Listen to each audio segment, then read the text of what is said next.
The morning Cornelius Whitmore first sensed his death approaching, the cicadas had stopped singing.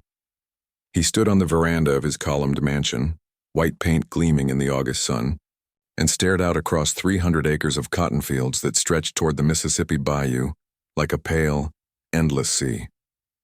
The heat pressed down on Whitmore Parish with a physical weight, thick as molasses, heavy as sin. But it was the silence that made his gut clench with something he refused to name as fear. In 43 years of plantation life, Cornelius had never known such quiet.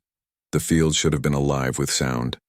The rhythmic thud of hoes against earth, the shuffle of feet through cotton rows, the voices of 600 enslaved souls laboring under the brutal Mississippi sun. Instead, there was only the oppressive hush of held breath, of a world waiting for something to break. Behind him, the door opened with a whisper. Patience emerged, carrying his morning coffee on a silver tray, her ancient hands trembling so violently the porcelain cup rattled against its saucer. She was 70 if she was a day, her face a map of sorrows Cornelius had never bothered to read, her body bent from decades of service to the Whitmore family. "Your coffee, Master Cornelius," she said, her voice barely audible. He turned to take the cup and noticed she wouldn't meet his eyes. Patience, who had served his father before him, who had nursed him through childhood fevers and knew the rhythms of this house better than anyone living, stood before him with her gaze fixed firmly on the painted floorboards. "Look at me when I address you," Cornelius said, more curious than angry. Patience's jaw tightened, a muscle jumping beneath the weathered skin. Slowly, as if the act caused her physical pain, she raised her eyes to his face. What Cornelius saw there made him take an involuntary step backward. Not fear, he was accustomed to fear. Not even hatred, though he'd seen that often enough in the years since he'd inherited the plantation. What he saw in Patience's eyes was worse, absolute, perfect calm. "The serenity of someone who already knows how the story ends. Will that be all, Master?" she asked. "Yes." "Go." She turned and disappeared back into the house, moving with the careful deliberation of someone walking through a dream. Cornelius watched her go, the coffee cooling forgotten in his hands, and felt the first real stirring of unease coil in his belly. Something was wrong in Whitmore Parish. The realization grew stronger as the morning progressed. Cornelius walked the length of his property, ostensibly inspecting the cotton crop that would soon be ready for harvest. The fields were in perfect order, the plants heavy with white bolls, the irrigation channels cleared, the work progressing exactly as it should. But the people moved through their tasks like ghosts, like automatons, their faces blank as funeral masks. No one sang. That was what struck him most profoundly. For as long as Cornelius could remember, the fields had rung with music, spirituals and work songs, mournful melodies that rose and fell with the rhythm of labor. He'd never paid much attention to the words, dismissing them as the primitive expressions of simple people, but the sound itself had been a constant backdrop to plantation life. Its absence felt like a wound in the world. He stopped beside a group of field hands hoeing weeds from between the cotton rows. They didn't acknowledge his presence, didn't slow their work or show any sign they'd noticed the master walking among them. Their movements were precise, mechanical, and utterly silent. Sweat poured down their faces in the August heat, soaking their rough clothing, but not one of them made a sound. "You there," Cornelius called to a young man whose muscular frame marked him as one of the stronger workers. "What's your name?" The man's hoe struck the earth once, twice, 3 times. Only then did he pause and turn his head, fixing Cornelius with that same eerily calm gaze Patience had worn. "Gabriel, Master." "Why isn't anyone singing today, Gabriel?" A pause that stretched too long. Gabriel's expression never changed, his face revealing nothing. "Don't feel much like singing, Master." Before Cornelius could respond, Gabriel had already turned back to his work, the hoe rising and falling with metronomic precision. Cornelius stood there another moment, feeling foolish and strangely vulnerable standing alone in the midst of so many enslaved workers, then continued his walk. The wrongness extended beyond his own property. Whitmore Parish comprised 7 major plantations arranged along a bend in the Mississippi bayou, their boundaries touching like pieces of a puzzle that formed one of the wealthiest agricultural districts in the entire South. The Whitmore plantation was the largest, but the Hutchins, Crane, Pemberton, Lockwood, Ashford, and Beaumont estates were nearly as prosperous. their columned mansions rising from the flat delta land like white monuments to antebellum power. 241 white souls called the parish home, planters and their families, overseers, the local reverend, a doctor, various merchants and tradesmen who serviced the plantations. It was a close-knit community bound by blood, marriage, and mutual profit. Everyone knew everyone else's business. Gossip traveled faster than horses on the parish roads. But today, riding past his neighbor's properties on his way to Sunday service, Cornelius noticed the same unnatural quiet afflicting every plantation. Fields full of silent workers, no children playing in the slave quarters. An atmosphere of watchful waiting that made his skin crawl despite the oppressive heat. The little white church at the parish's center stood on a slight rise overlooking the bayou, its steeple pointing toward heaven like an accusing finger. Cornelius arrived as the bell began to toll, its sound oddly muffled in the thick air. The parish's elite were already gathering, the Hutchins family in their fine carriage, Barnabas Pemberton helping his wife down the church steps, Harrison Beaumont straightening his cravat, while his eyes tracked Cornelius's daughter Abigail as she entered the sanctuary. Reverend Thaddeus Crane stood at the church doors, greeting his congregation with practiced warmth. He was a tall, spare man with iron-gray hair and the fierce eyes of an Old Testament prophet. A Virginian who had come to Mississippi 15 years ago, carrying letters of recommendation and an unwavering belief in the divine righteousness of the Southern cause. "Brother Whitmore," he said, clasping Cornelius's hand with both of his own, "the Lord's blessings on this fine morning. Reverend, tell me, have you noticed anything unusual lately?" Crane's eyes sharpened. "Unusual in what way?" "The workers. They're too quiet. Not singing in the fields." The Reverend's expression shifted, something flickering across his features too quickly to read. "I've noticed," he admitted quietly. "Truth be told, Cornelius, I've felt an oppression of spirit these past days. Something heavy in the air, like a storm approaching." He glanced toward the cloudless sky, then back to Cornelius. "I intend to address it in today's sermon." The sanctuary was stifling despite the open windows, the air inside barely circulating. Cornelius took his customary pew at the front, his wife Constance beside him, their daughter Abigail arranging her skirts with practiced grace. Around them, the parish's finest families settled into their seats, their Sunday best slightly wilted in the heat. Behind the church, in a separate structure without walls, the enslaved population gathered for their own service. Cornelius could see them through the window, row upon row of dark faces, perfectly still, perfectly silent. Even from this distance he could feel the weight of their collective gaze. Reverend Crane ascended to his pulpit, opened his Bible, and began to preach. His text was from Ephesians. "Slaves, obey your earthly masters with respect and fear, and with sincerity of heart, just as you would obey Christ." His voice rang through the sanctuary, strong and certain, as he expounded on the divine order of society, the natural hierarchy ordained by God himself, masters and servants each with their appointed place, the righteousness of the Southern way of life, the wickedness of those Northern agitators who would upset the balance of civilization itself. "The Negro is content in his station," Crane declared, his fist striking the pulpit. "It is only the poison of abolitionist lies that breeds discontent. Here in Whitmore Parish we have built a godly society, a shining example of Christian stewardship. Our workers are well-fed, well-housed, and guided by benevolent hands toward eternal salvation." Cornelius listened to the familiar words he'd heard in various forms his entire life, words that justified and sanctified everything he knew, but today they rang hollow, echoing strangely in the silent church. He found his attention drifting to the windows, to the view of the enslaved congregation beyond. They sat in perfect rows, faces upturned toward their own preacher, an elderly man named Joseph whom Crane had approved for the role. But unlike the white congregation, hanging on their reverend's every word, the enslaved showed no reaction to whatever Joseph was saying. They simply sat, still as statues, their eyes open but somehow absent, as if their bodies occupied the church while their spirits had traveled elsewhere. A chill ran down Cornelius's spine despite the sweltering heat.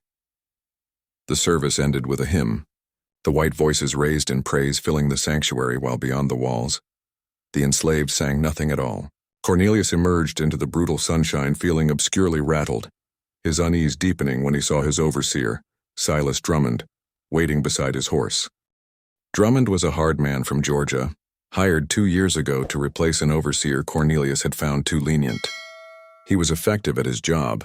Productivity had increased substantially under his management, but lately his methods had grown increasingly brutal. Just last week, Cornelius had witnessed Drummond lash a field hand 30 times for the crime of working too slowly. The man's back had been ribboned with blood, but he'd made no sound throughout the ordeal. Now Drummond stood in the churchyard, his face flushed with heat and barely suppressed rage. "We got a problem, Mr. Whitmore," he said without preamble. "What kind of problem?" "The kind where they ain't scared anymore." Drummond spat tobacco juice into the dust. "I whipped 3 of them this morning for insolence, and they didn't so much as whimper. Just took it like they was made of wood, then went right back to work, staring at me with those dead eyes." "Perhaps you should ease back on the whip," Cornelius suggested, though the words felt hollow even as he spoke them. Drummond's laugh was ugly. "That's what they want. They're testing us, seeing if we'll show weakness. We need to remind them who's in charge, make an example." "Not today," Cornelius interrupted. "It's the Sabbath, Drummond. We'll address any discipline issues tomorrow." The overseer's jaw tightened, but he nodded curtly and stalked away. Cornelius watched him go, then turned to find Abigail at his elbow, her pretty face creased with concern. "Father, Patience dropped an entire pitcher of water this morning. Just let it slip right through her fingers and smash on the floor. Then she stood there staring at the pieces like she'd never seen broken glass before. Was she punished? Mother had her confined to her room, but that's not—" Abigail hesitated. "Father, she wasn't afraid. She didn't apologize or beg for forgiveness. She just looked at me, and I felt—" She trailed off, unable or unwilling to articulate what she'd felt. Cornelius squeezed his daughter's shoulder with false reassurance, made his farewells to the other parish families, and headed home with his family in their carriage. The ride back was oppressive, the air thick and still. The only sound was the clop of horse hooves on the dusty road. That evening, unable to settle, Cornelius found himself walking the grounds as dusk fell. The slave quarters were silent, smoke rising from chimneys as the evening meal was prepared, but no voices carried on the air. No laughter, no conversation, no sound of human life. He walked past the quarters toward the back of the property, where an ancient oak tree stood sentinel over the bayou. Its massive trunk was perhaps 20 feet around, its branches spreading wide enough to shade 100 people. In the fading light, Cornelius noticed something carved into the bark that he was certain hadn't been there that morning. Moving closer, he traced the marks with trembling fingers. They were symbols unlike anything he'd seen before. Not letters, not pictures, but something in between. Spirals and crosses, circles containing strange geometric shapes, patterns that seemed to writhe in the dying light. They'd been carved deep into the wood, the exposed flesh of the tree still weeping sap. There were dozens of them covering a section of trunk as tall as a man and twice as wide. The work would have taken hours, required tools and strength, and most of all, audacity. Someone had stood here in his property, defacing this tree that had stood for 200 years, and carved these profane symbols into its flesh. Someone had done this, and no one had stopped them. Cornelius reached out to touch one of the symbols, and in that moment the sun finally dropped below the horizon. Darkness fell across Whitmore Parish like a curtain, and from somewhere deep in the bayou, a sound rolled across the water, low and rhythmic. Unmistakable drums. The enslaved were drumming in the swamp, a practice explicitly forbidden, a tradition brought from Africa and suppressed throughout the South because of what it represented: communication, coordination, resistance. The beat was slow and steady as a heartbeat, primal and utterly without fear. Cornelius stood frozen by the carved oak tree, his hand still pressed against the strange symbols, and felt the certainty settle into his bones. Something terrible was coming to Whitmore Parish. Something that had been building in the silence, growing in the stillness, waiting for the right moment to be born. 3 days, he thought, though he didn't know why. 3 days until everything changes. In the darkness, the drums continued to beat, and Cornelius Whitmore finally understood what he'd seen in Patience's eyes that morning. Not calm, not serenity. Certainty. The certainty of someone who knows the story is ending, and who has already made peace with how the final chapter begins. If you're enjoying this descent into Whitmore Parish's darkest night, subscribe to stay with us through the horror. Drop a comment below. Do you believe some places are cursed by their own sins? 6 months before the drums began to beat in the bayou, a girl named Ada stood on an auction block in the yard of the Pemberton plantation, and the world learned what silence truly meant. She was 15 years old, small-boned and delicate, with her mother Ruth's high cheekbones and large, expressive eyes that had not yet learned to hide what she felt. Those eyes were wide with terror now as Barnabas Pemberton described her qualities as if she were livestock. Good teeth. Strong constitution trained in housework, Pemberton intoned, his breath misting in the cold February air. Starting bid at $800. Ruth stood at the edge of the crowd, her work-worn hands twisted together so tightly the knuckles had gone white. She had begged Pemberton not to sell her daughter, had offered everything she had, which was nothing because she owned nothing, was nothing in the eyes of the law except property herself. The bidding was brisk. When the price reached $1,200, Ruth's restraint finally shattered. She broke from the crowd and rushed toward the auction block, her voice cracking as she called her daughter's name. Ada! Ada, baby, look at me. Then Silas Drummond stepped forward. He had been hired by Pemberton just 2 weeks earlier, brought in from Georgia with a reputation for maintaining absolute discipline. He seized Ruth by the arm with casual brutality. Back to your place, he growled. Ruth wrenched away, stumbling toward the block. Please, she's all I got. Please, Master Pemberton. Drummond's fist caught her in the side of the head, sending her sprawling into the frozen mud. Ruth tried to rise, blood trickling from her split lip, and Drummond kicked her in the ribs with enough force that the crack of breaking bone echoed across the yard. On the auction block, Ada screamed her mother's name. The winning bidder, a planter named Cyrus Talbot, frowned at the display. Control your property, Pemberton. Drummond seized Ada by the hair, forcing her to her knees. But Ruth was trying to rise again, reaching toward her daughter. Drummond kicked her once more, this time in the face. Her nose broke with a wet crunch and she finally lay still. They carried Ruth to the cabin she had shared with Ada for 15 years and left her there to heal or die as God willed. For 2 days she lay on the cornshuck mattress, her breathing shallow and labored. She stared at the ceiling with empty eyes and spoke not a single word. On the 3rd day, she died. A grave was dug in the slave cemetery, and Ruth was buried in a pine box that cost less than the rope used to secure it. But something happened at that burial that would echo through the months to come. Jubilee arrived. She was ancient beyond reckoning, her face a landscape of wrinkles, her hair white as cotton. No one knew exactly how old Jubilee was. Some said she'd been born in Africa and brought over on the Middle Passage. She worked in the Ashford plantations' kitchen gardens, and the enslaved whispered that she knew things, could do things, remembered things that had been deliberately forgotten. She shuffled through the crowd of mourners, moving with surprising strength despite her apparent frailty. When she reached the open grave, she slowly raised her eyes to survey the assembled faces. How long? Jubilee asked, her voice carrying across the cemetery like a bell. How long have we been dying in these fields? How long have we been burying our babies, our mothers, our fathers? How long have we been singing songs and praying while they break us down to nothing? No one answered. Even Drummond, watching from the edge of the cemetery, seemed reluctant to interrupt.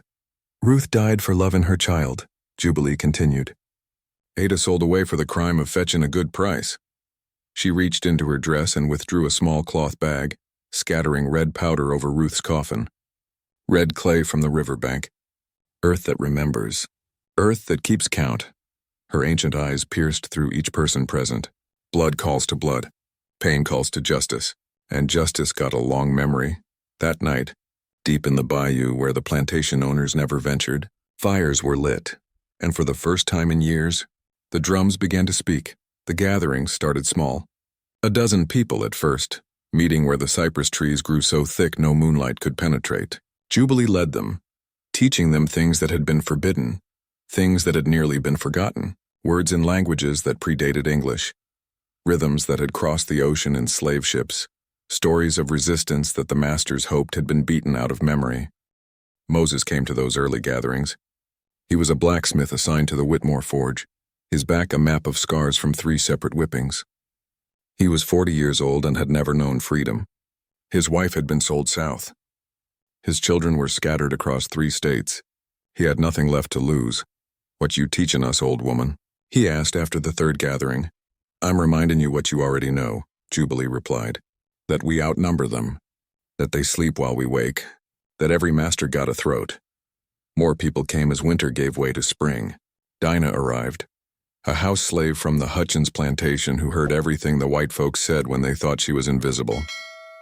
She brought information: which doors locked, who kept weapons, where they stored them. Samuel came, a field hand who had taught himself to read by stealing newspapers. He could forge passes, read maps, understand the written orders that governed plantation life.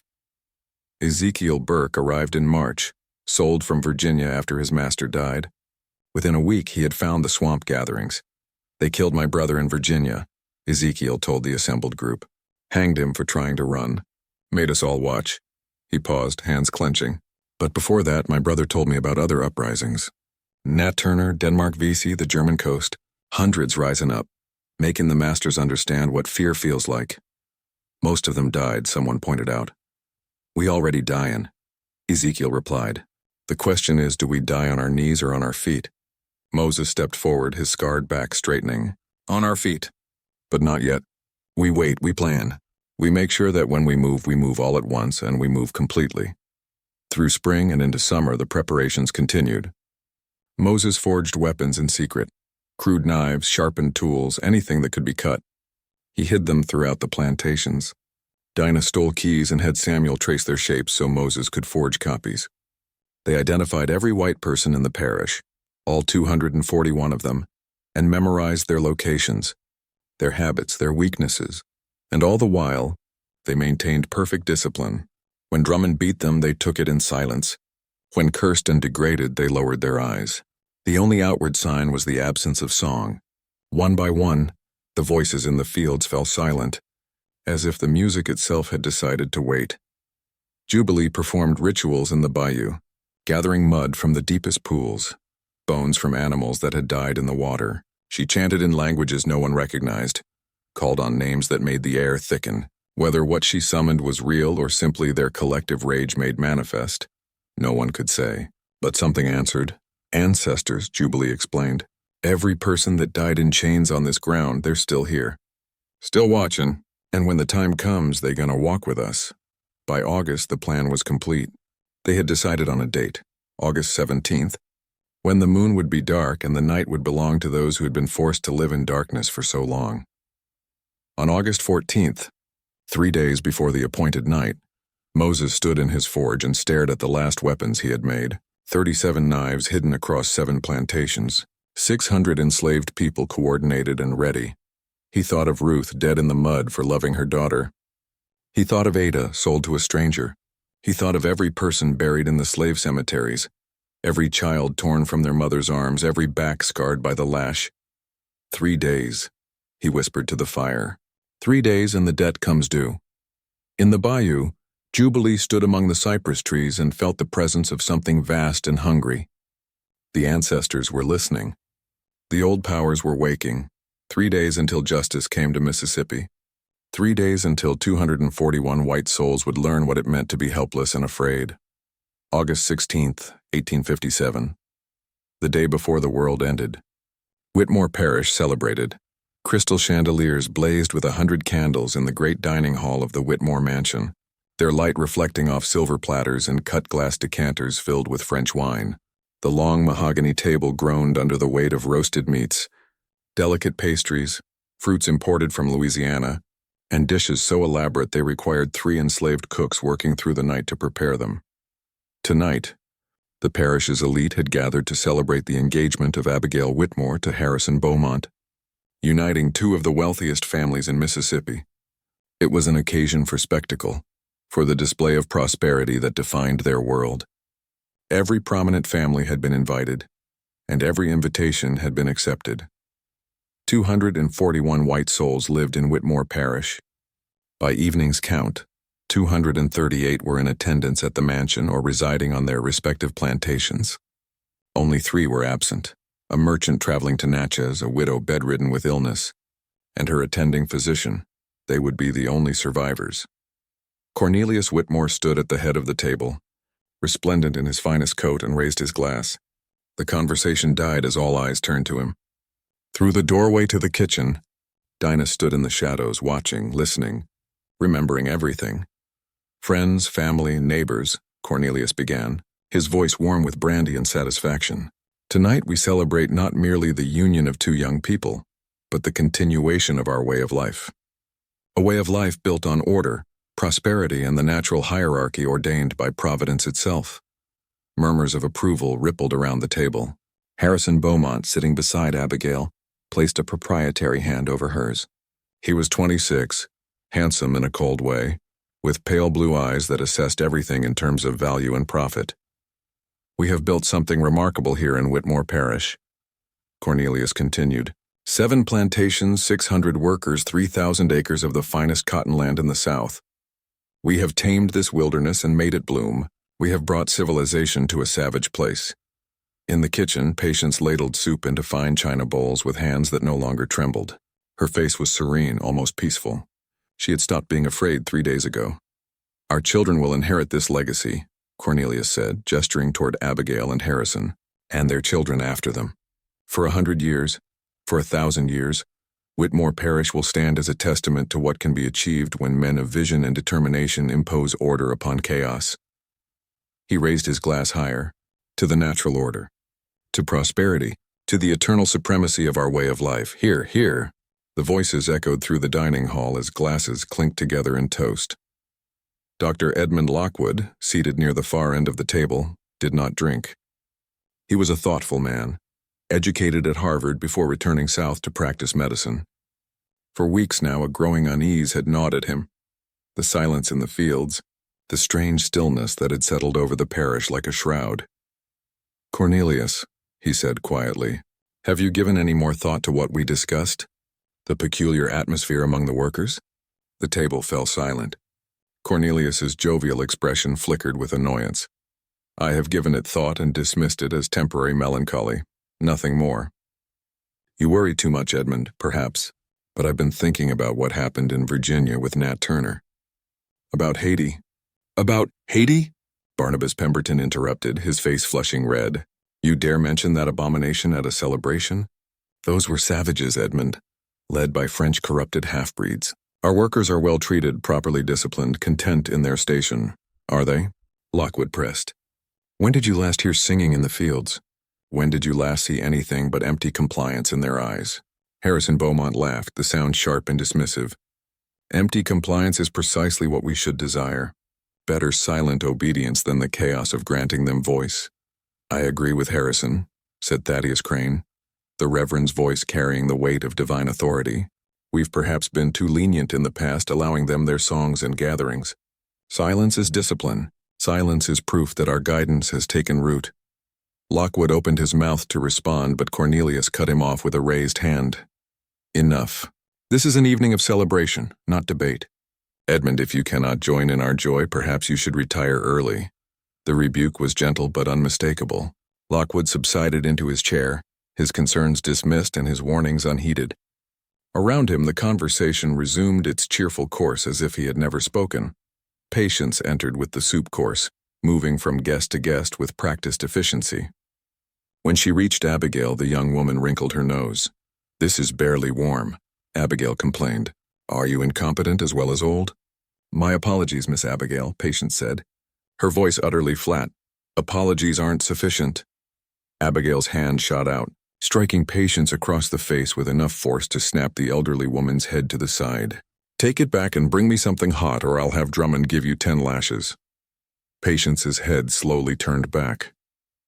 She looked at Abigail with those calm, knowing eyes, and for just a moment, something passed between them, a recognition, a promise, a glimpse of tomorrow written in tonight's humiliation. "Yes, Miss Abigail," Patience said, and returned to the kitchen. The dinner progressed through 7 courses. The men discussed cotton prices and politics, the merits of various breeding programs for increasing their workforce, the infuriating interference of Northern abolitionists. The women talked of fashion and gossip, of who was courting whom, of the upcoming harvest ball. Harrison Beaumont held forth on his theories of racial hierarchy, citing phrenology and scripture in equal measure, to prove the scientific and theological justification for slavery. "They are a separate species, really," he explained, gesturing with his wineglass. "Closer to animals than to true men. To free them would be as cruel as releasing livestock into the wilderness. They would perish without our guidance. Precisely so, agreed Pemberton.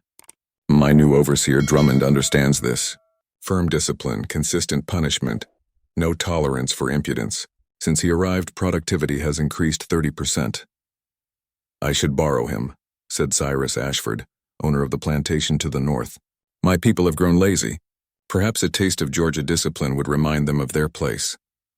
In the kitchen, Dinah listened to every word. She memorized who said what, who laughed at which cruelty, who nodded in agreement when Beaumont suggested that literacy among the enslaved should be punishable by death. She catalogued their sins the way a clerk might record debts in a ledger, knowing that tomorrow night, payment would be extracted in full. Moses was in the Whitmore forge, making a final count of the weapons he had hidden. 37 knives sharpened to razor edges, 14 hammers heavy enough to cave in a skull, 23 other implements, axes, scythes, all positioned where they could be quickly retrieved when the moment came. In the bayou, Jubilee sat before a small fire, her ancient hands weaving patterns in the smoke. Around her, the darkness seemed to thicken and move with purpose. She chanted in a language older than English, older than the plantations, older perhaps than the land itself. The ancestors were gathering, drawn by her call, hungry for the justice that had been so long denied. Samuel moved through the Beaumont quarters, distributing the final instructions. Tomorrow, midnight. Wait for the signal. 3 drum beats, followed by silence, followed by 3 more. Then move. Swiftly. Completely. No mercy. No hesitation. No survivors. 600 people received the same message across 7 plantations. 600 people who had spent their entire lives being told they were property, were animals, were less than human. 600 people who had decided collectively and with terrible purpose to teach their masters what it meant to be prey. Back in the Whitmore mansion, the dinner was reaching its conclusion. Dessert had been served, delicate pastries that Patience had spent 2 days preparing. Cornelius stood once more, raising his glass for a final toast. To Abigail and Harrison, he proclaimed, "May their union be blessed with prosperity, with many fine children, and with the continuation of all we hold dear. May Whitmore Parish flourish for generations to come, a beacon of civilization in a darkening world." The glasses clinked, the candles flickered, and in the kitchen, Patience set down the final dirty plate and allowed herself the smallest of smiles. 24 hours from now, these people would be dead. Their fine mansion would stand empty. Their carefully constructed world would be erased as if it had never existed, and the silence they had noticed but failed to understand would finally be broken by screams. As the guests began to depart to their respective plantations, embracing and laughing and planning for future gatherings that would never occur, Dr. Lockwood paused on the veranda. The night was hot and still, the air oppressive. In the distance from the direction of the bayou, he thought he heard something, a low rhythmic sound, like distant thunder or like drums. But when he turned to mention it, the sound had stopped and he convinced himself it was merely his imagination. He climbed into his carriage and rode home through the darkness, never knowing that he had just attended the Last Supper of the old world. Tomorrow, everything will change. Tomorrow the debt will be paid. The night grows darker still. If this story has you gripped, hit that subscribe button and let me know in the comments. What do you think happened to the 241 bodies that were never found? Midnight arrived like a held breath finally released. Cornelius Whitmore woke in his bed, his wife Constance sleeping beside him, and wondered what had disturbed his rest. The house was silent, too silent. No creaking floorboards from servants moving through the halls, no distant sounds from the quarters. Nothing but a stillness so complete it felt like being wrapped in cotton. Then he heard it. 3 slow, deliberate drum beats rolling across the parish from the direction of the bayou. Silence. 3 more beats, louder now as if answering themselves. Then the screaming began. It started at the Pemberton plantation, a mile to the south. A woman's shriek cut through the night, high and desperate, abruptly silenced. Then another voice, a man's this time, calling for help that would never come. More screams joined them, a chorus of terror rising into the darkness like smoke. Cornelius threw off his blankets and rushed to the window. In the distance, he could see flames beginning to lick at the Pemberton mansion. Closer in his own quarters he saw movement, shadows flowing between the cabins with purposeful silence converging on his house. "Constance, wake up." He grabbed his wife's shoulder, shaking her roughly. "Something's happening. We need to—" The door to their bedroom burst open. Moses stood in the doorway, a hammer in his hand, his scarred back straight for the first time in 20 years. Behind him, 3 other men filled the hallway, their faces expressionless in the lamplight. Cornelius recognized them all: Joshua, Benjamin, Isaac, men who had worked his fields for decades, men whose names he barely remembered, men who had been invisible until this moment. "What is the meaning of this?" Cornelius demanded, his voice cracking despite his attempt at authority. "Get out of my house immediately or I'll have Drummond." "Drummond's dead," Moses said calmly. "Been dead for an hour now." "We started with the overseers," Constance screamed. The sound seemed to break some invisible barrier, and suddenly the house filled with noise, running footsteps, crashing furniture, Abigail's voice crying out from her room down the hall. Cornelius lunged for the nightstand where he kept his pistol, but Joshua was faster. He caught Cornelius by the arm, spinning him around and driving him to his knees with brutal efficiency. The pistol clattered across the floor, disappearing under the bed. "Please," Cornelius gasped, looking up at Moses. "Please, I've always treated you fairly. I've been a good master." Moses's expression didn't change. "You were less cruel than some. That ain't the same as good." He raised the hammer. "This is for Ruth, for Ada, for every person you worked to death in your fields." In the moment before the hammer fell, Cornelius understood with perfect clarity that there would be no mercy, no negotiation, no escape. The natural order he had toasted just hours ago was inverting, and he was powerless to stop it. Across the parish, the same scene repeated with terrible coordination. At the Hutchins plantation, Dinah led a group of house servants through halls she knew better than the family who owned them. She moved with quiet purpose, opening doors, pointing out rooms, her face serene as screams echoed through the mansion. When she found Mrs. Eleanor Hutchins cowering in her wardrobe, the elderly woman clutched Dinah's skirts and begged for her life. "I was kind to you," Eleanor sobbed. "I taught you scripture. I gave you my old dresses. Doesn't that count for something?" Dinah looked down at her with eyes that held no emotion at all. "You sold my sister to pay for that piano in your parlor. You had my brother whipped for looking at you wrong. Have you been kind?" She shook her head slowly. "You've been less cruel. That ain't the same as kind." At the Beaumont estate, Harrison found himself surrounded in his study. He had grabbed a rifle and managed to fire one shot before Samuel wrestled it away from him. Now he stood with his back to his mahogany desk, facing a semicircle of men he had spent his life dismissing as property. "This is madness," Harrison said, his voice shaking. "You'll all hang for this. Every one of you. They'll hunt you down, and who's gonna hunt us?" Samuel asked. "You, your daddy? Reverend Crane?" He gestured toward the window, where flames now lit the night sky in 3 directions.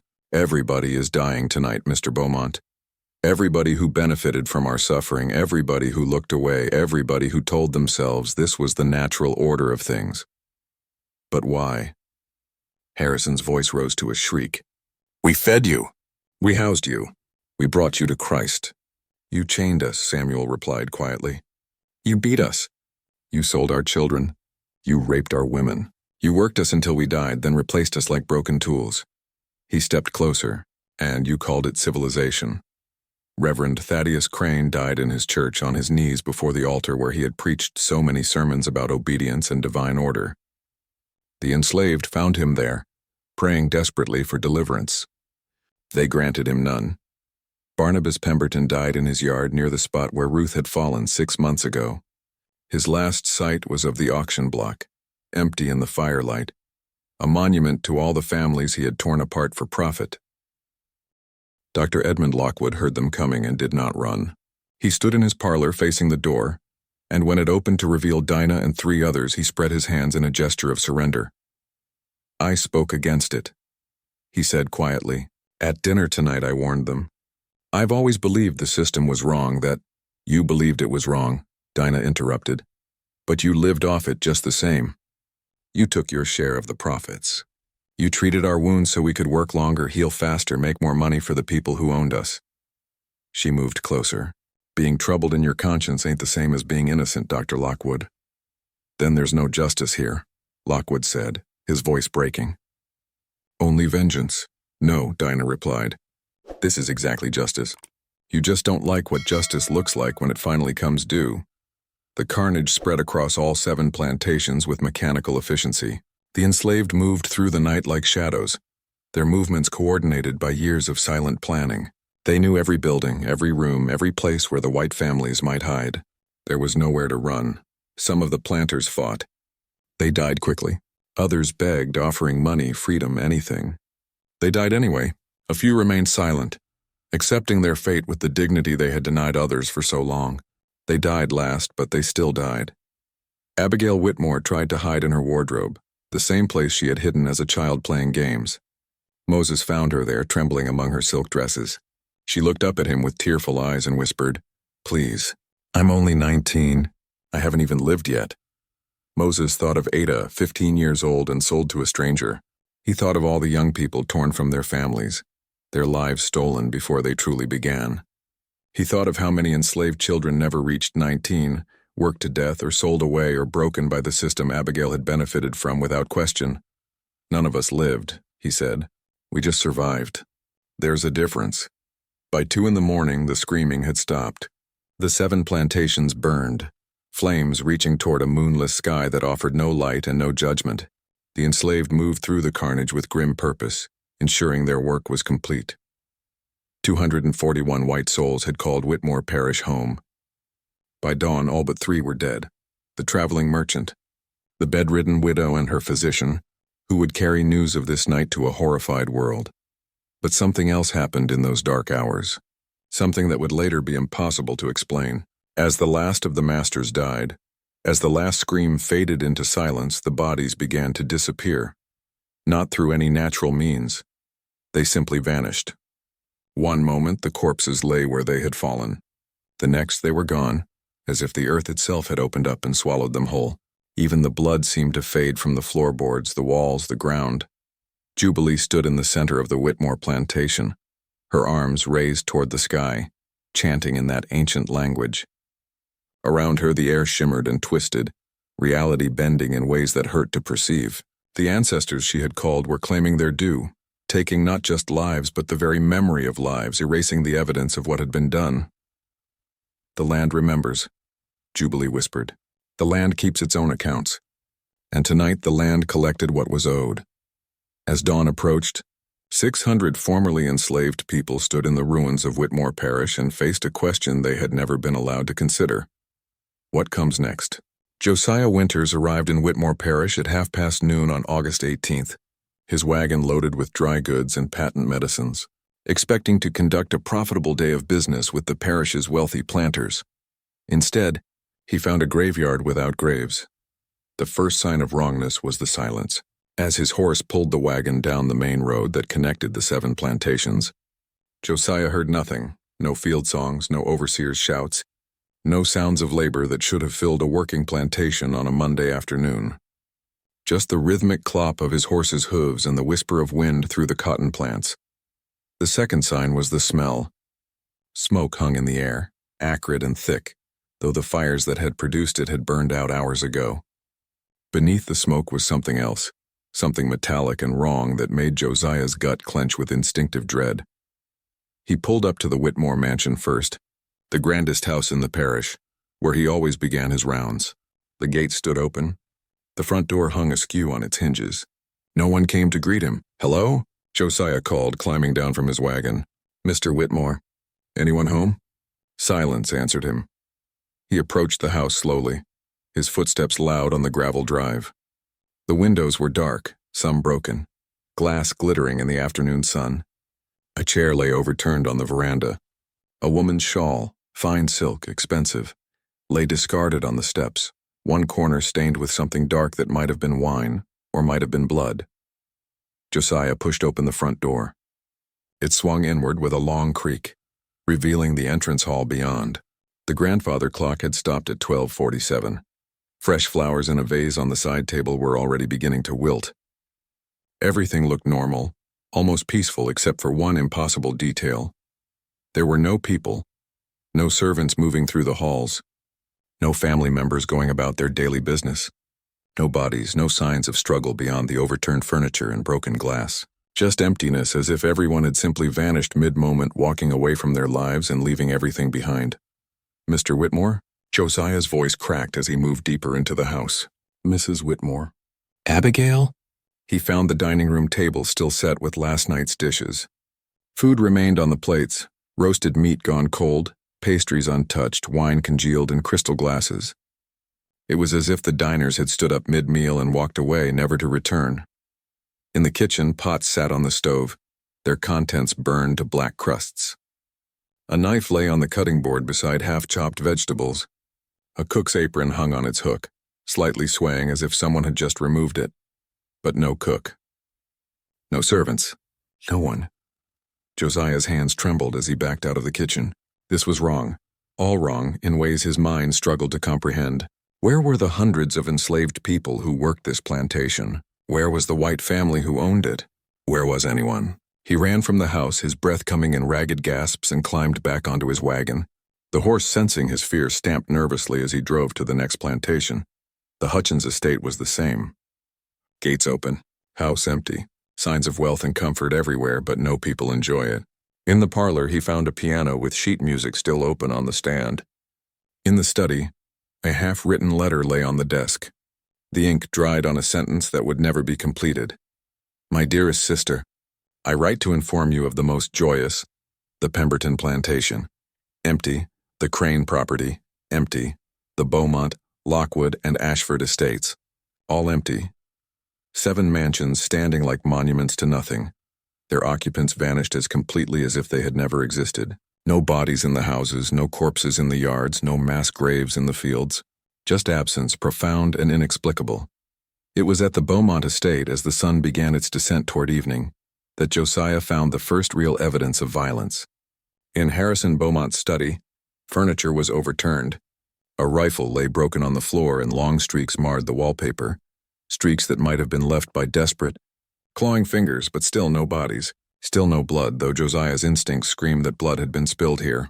The walls should have been painted with it, the floors soaked with it, but there was nothing. Just those streaks and the terrible silence. As dusk gathered, Josiah drove his wagon toward the bayou, following a path he had noticed earlier. Hundreds of footprints in the soft earth, all leading in the same direction. The trail led deep into the swamp, where the cypress trees grew so thick the fading sunlight barely penetrated. There, in a clearing he never would have found without the trail to guide him, Josiah discovered Jubilee's ritual site. The trees around the clearing were covered with symbols, spirals and crosses, circles containing geometric patterns, marks that seemed to writhe in the dying light. They had been carved deep into the bark, and some looked fresh, their edges still weeping sap. In the center of the clearing stood a circle of stones, carefully arranged in a pattern Josiah didn't recognize. And within that circle, folded with disturbing precision, were clothes. Hundreds of pieces of clothing. Shirts and dresses, pants and undergarments, shoes and stockings, all arranged in neat piles. Josiah approached slowly, his skin crawling with supernatural dread, and began to count. 241 piles. Exactly 241 items of clothing, each pile representing a person, each garment empty of the body that should have worn it. White people's clothing. Fine fabrics, expensive tailoring. Garments that had belonged to the planters and their families, all arranged here in this clearing like offerings on some unholy altar. But no bodies. Never any bodies. Josiah's mind tried to construct explanations. The enslaved had risen up. That much was obvious from the destruction and the empty plantations. They had killed their masters. There could be no other explanation for the violence evident in the houses. But what had happened to the corpses? Where had the enslaved people gone? And why had they left this strange memorial in the swamp? He backed away from the clearing, his breath coming in terrified gasps, and ran for his wagon. The horse, panicked by his fear, nearly bolted as he climbed aboard. Josiah whipped the reins and drove hard for the parish boundary, not stopping until he reached the town of Meridian, 15 miles to the east. By midnight, a posse of 20 armed men rode toward Whitmore Parish, led by the sheriff and accompanied by Josiah. They arrived as the moon rose, casting silver light over the abandoned plantations. The sheriff, a pragmatic man named Coleman Hart, listened to Josiah's story with increasing skepticism. You're telling me that 600 enslaved people murdered their masters, disposed of 241 bodies without leaving any trace, and then vanished themselves? I'm telling you what I saw, Josiah insisted. Or didn't see. The parish is empty. Everyone's gone. They searched through the night, their torches casting dancing shadows through the empty mansions. They found everything Josiah had described: the abandoned houses, the signs of interrupted life, the ritual site in the bayou with its 241 piles of clothing. But they found no bodies. No mass graves, no evidence of burning, no indication of where the corpses might have been hidden or disposed of. And they found no trace of the 600 enslaved people who should have left a trail wide enough for a child to follow. As dawn broke on August 19th, Sheriff Hart stood in the center of the Whitmore plantation and tried to make sense of the impossible. 241 people could not simply vanish. 600 people could not disappear without a trace. And yet that was exactly what appeared to have happened. Sir, one of his deputies approached, his face pale. We found something else. At every plantation, carved into the biggest tree near the quarters. The same words over and over. What words? The deputy swallowed hard. Just two. Justice came. News of the Whitmore Parish mystery spread across Mississippi, then across the South, then across the nation. Investigators arrived from as far away as Washington, bringing theories and equipment and absolute certainty that there must be a rational explanation. None was ever found. The bodies of 241 white residents never turned up. The 600 formerly enslaved people were never located. Not in the North, not in Canada, not in any records anywhere. It was as if they had walked into the bayou and passed through into another world entirely. Some theorized that the enslaved had burned the bodies and scattered the ashes, then fled in small groups to avoid detection. But burning 241 bodies would have required massive fires, and no evidence of such fires was found. Others suggested the bayou had swallowed everything, but the swamps were searched and dredged without result. The most disturbing theory, whispered but never officially recorded, was that something unnatural had occurred in Whitmore Parish. That Jubilee had called on powers older than Christianity, forces that had answered her summons and claimed their due. That the dead had risen to aid the living, and together they had enacted a justice that transcended the physical world. The plantations were abandoned. No one would buy the land or live in the houses. Within a year, nature began to reclaim what humans had built. Vines creeping up the columns, roots breaking through foundations, the wilderness slowly swallowing the monuments to civilization. And on certain nights, when the moon was dark and the air was still, people passing near the old parish claimed they could hear things. Drums beating in the bayou, voices singing spirituals that seemed to come from the earth itself.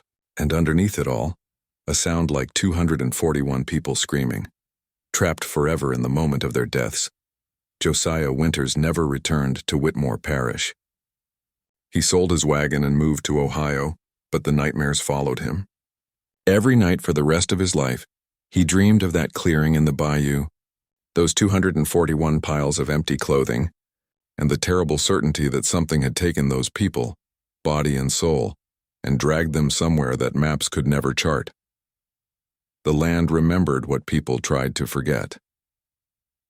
In 1870, 13 years after the night Whitmore Parish emptied, a journalist named Margaret Kensington arrived from Boston with a notebook, a camera, and an unshakable determination to solve Mississippi's greatest mystery. She had read every account, studied every theory, and remained convinced that rational explanation existed for what had happened on August 17, 1857. She would leave believing in ghosts. Margaret hired a local guide named Thomas Briggs, an elderly black man who had lived in the region his entire life. He agreed to take her to the abandoned parish, but only in daylight, and only if they left before dusk. Ain't nothing good happens in that place after dark, Thomas told her as their wagon approached the old boundaries. Folks round here know better than to go near it come nightfall. The ruins rose from the overgrown fields like tombstones. Nature had been aggressively reclaiming the plantations. Kudzu vines smothered the mansion walls, trees grew through roofs, and the once manicured grounds had become impenetrable thickets. But the structures still stood, weathered monuments to a world that had ended in a single night. Margaret walked through the Whitmore mansion with her notebook open, documenting everything. The dining room table was still set with dishes now covered in 13 years of dust and bird droppings. The grandfather clock stopped at 12:47. In Cornelius Whitmore's study, papers yellowed with age still sat on his desk, business correspondence that would never be answered. "It's like they just disappeared," Margaret murmured, photographing the scene. "Mid-meal, mid-sentence, mid-life." "That's 'cause they did," Thomas replied from the doorway. He refused to enter the houses, standing always at the threshold as if some invisible barrier prevented him from crossing. The story is justice came for him. The kind of justice that doesn't leave bodies behind, just empty spaces where people used to be. Margaret interviewed every elderly resident within 50 miles who would speak to her. Their stories were remarkably consistent, despite the years that had passed. All spoke of the unnatural silence that had fallen over the parish in the weeks before the disappearance. All mentioned drums in the bayou, and all insisted that the land itself had judged the people who lived there and found them wanting. One woman, ancient and half-blind, clutched Margaret's hand with surprising strength and whispered, "My mama worked those fields before she bought her freedom. She told me about Jubilee, about the rituals, about what was called up from the deep places. Said Jubilee opened a door that night and something old and hungry came through. Took the masters, took the enslaved who called it, took everything. Door's still open, miss. Still open, and sometimes things come back through." "What kind of things?"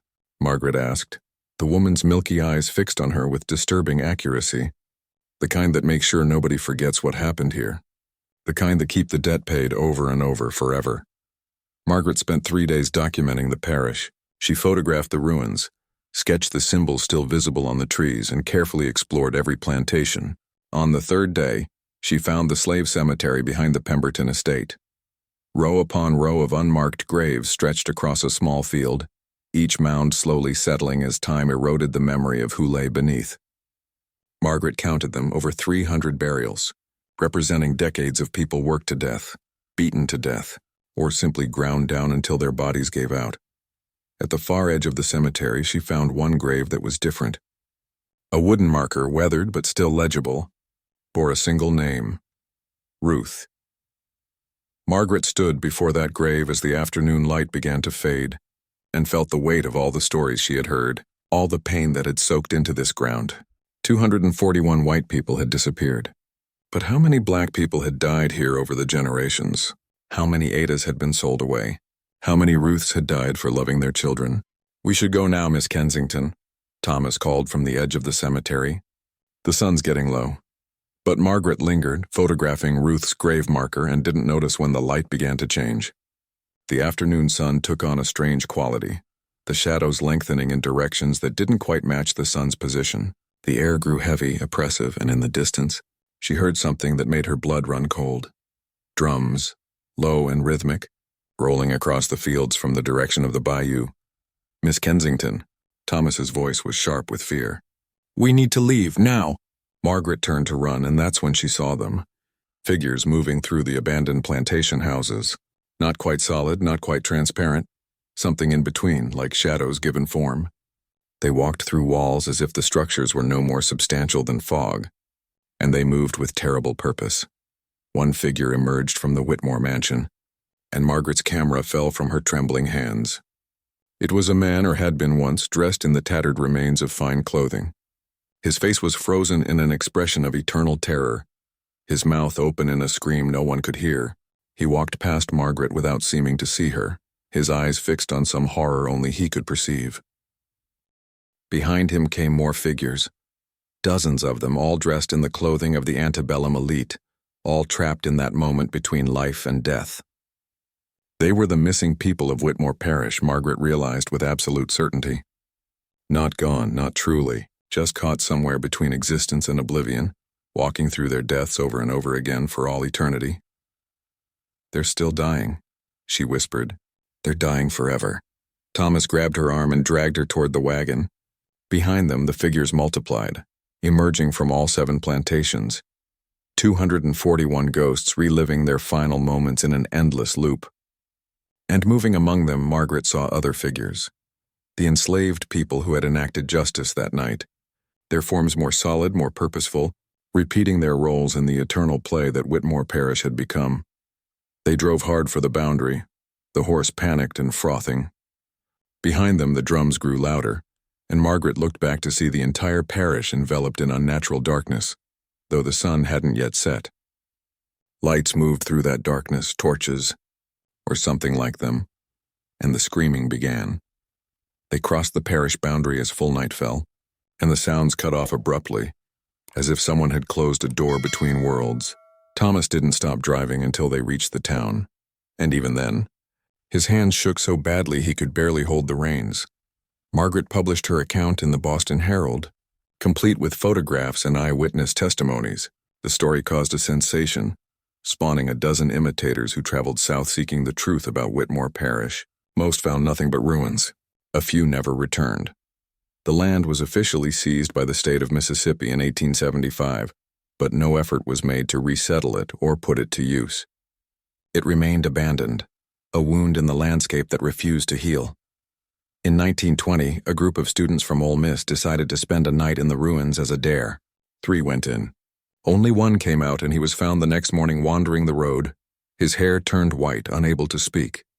He spent the rest of his life in an asylum, drawing the same symbols over and over, the spiral and crosses, the circles and geometric patterns that Jubilee had carved into the trees. By 1950, the area was known simply as Emptied Parish, and locals had long since learned to avoid it. Roads were built to go around it rather than through it. Maps labeled it with warnings about unstable structures and dangerous wildlife. But everyone knew the real danger had nothing to do with collapsing buildings or wild animals. In the present day, the ruins of Whitmore Parish still stand. The 7 plantations have become a historical site, though the state maintains minimal upkeep and strongly discourages visitors. Warning signs are posted at every entrance. Enter at your own risk. No trespassing after dark.